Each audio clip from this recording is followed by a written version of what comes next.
The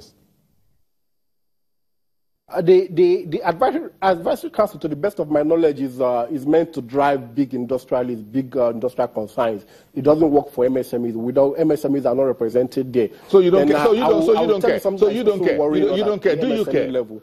Do you care? Or you just don't care about it, about this policy group? No, I care. I have gone around, I've looked at the document, I've asked questions. But what I'm saying is this.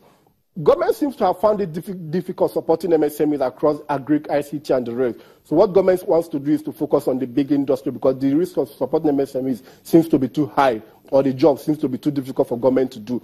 I'll give an example. For the oil palm industry in Nigeria, government has effectively as not supporting them. So you have government signing MOUs with bigger firms, Pizza Wima, Okomo Oil, and the rest, because these guys don't need so much support to thrive. Now the question is, how do you support MSMEs, smallholder farmers who are involved in this business? We're not thinking about that. And as it stands today, our yield per hectare for crops like cassava is among the lowest in Africa. For maize, it's about the lowest in Africa, because for cassava, we're doing between 5 to 10 metric tons per hectare. For maize, we are doing 2.5 metric tons, which is our national average. Whereas for cassava, other countries are doing between 20 and 25 metric tons per hectare. But because government is not too keen about helping MSMEs in the agri sector to thrive, because we wrote the Ministry of Agriculture and Rural Development and we said, look, what is your plan to help smallholder farmers thrive? We got no response. And we said, look, climate change is becoming a big concern for smallholder farmers across the world.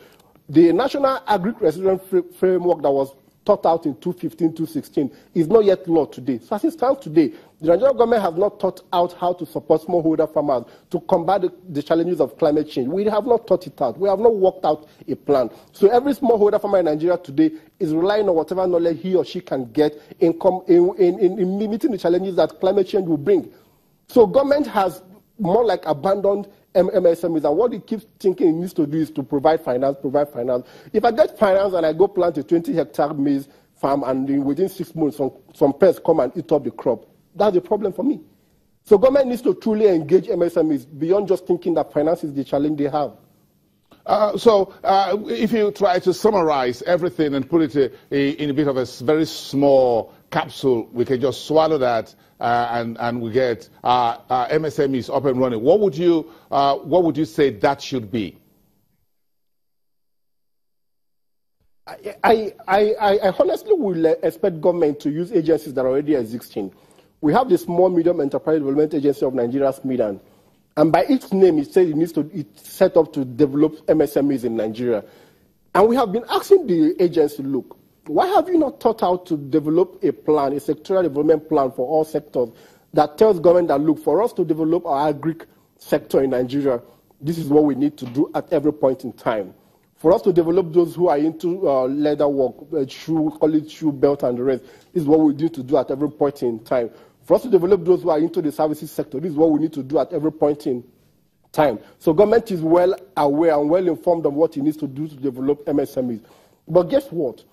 SMEDAN has, within the last 5 years that I know of, within 2011 to 2015, all it has kept doing is a training, capacity building program, trainings that do not even fit into the national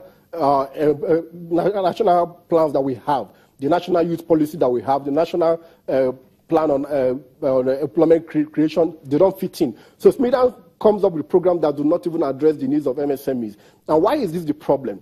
The ministry that is meant to regulate what SMEDAN does is not interested in what SMEDAN is doing. Because we had written the ministry and we said, look, to what extent are you providing a guideline for what the agencies under you do? There was no response. The director said, well, we can't force them on what to do.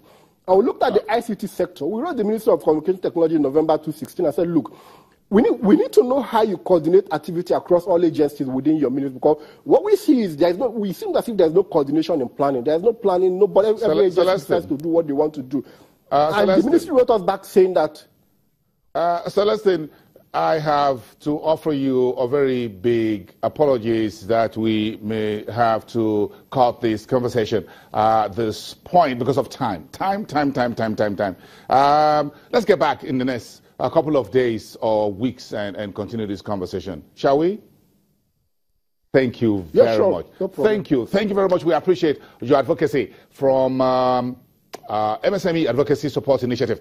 Celestine Okeke, who is the lead partner. Of course, we have a lot to digest with those conversations. Let's come back after the break and wrap up the show.